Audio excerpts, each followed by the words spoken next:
49 years ago today, Colorado's deadliest natural disaster in the last 100 years took place. And as I mentioned earlier this month, this is also a stark reminder that the recent floods in Texas can very much happen right here in Colorado. So 49 years ago today, in 1976, the Big Thompson Canyon floods killed 144 people. Let's give you a bit of a broad background about what happened.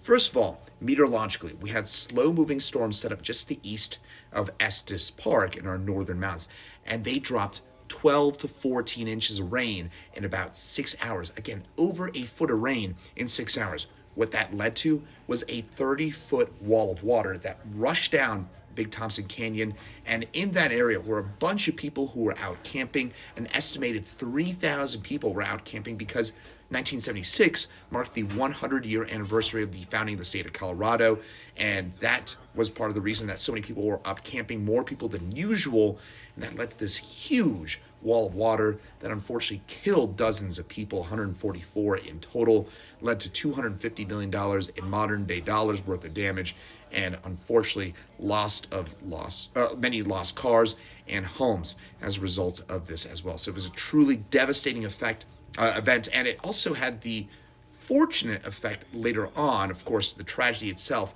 leading to the effect of really kind of ramping up our flood warnings. Back then, the only way to really get word of a sort of a big flood event like this was word of mouth, where people just going around saying there's a big flood or door-to-door hand knocking.